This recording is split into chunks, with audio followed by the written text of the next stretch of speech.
Առաջին հերթին ուզում եմ ձեզնից շնորհակալություն հայտնել,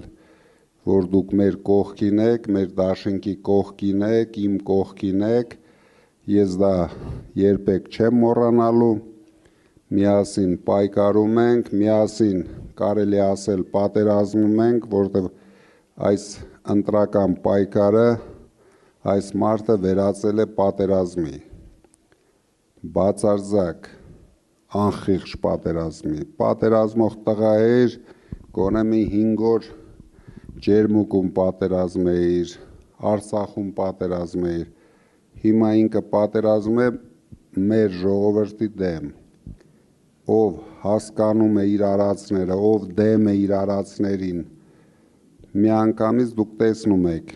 ինչ է անում, բայց ինչ կան ինքը անում է,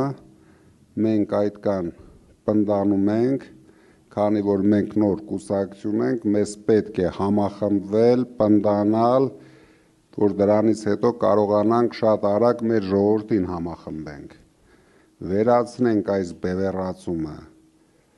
էլ չի լինելու ՔՊԱ-կան, չի լինելու ուժեղ հայաստանական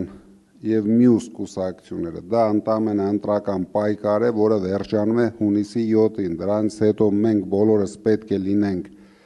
մի բռունցք դառած ժողովուրդ, ում գլխավոր խնդիրը պետք է լինի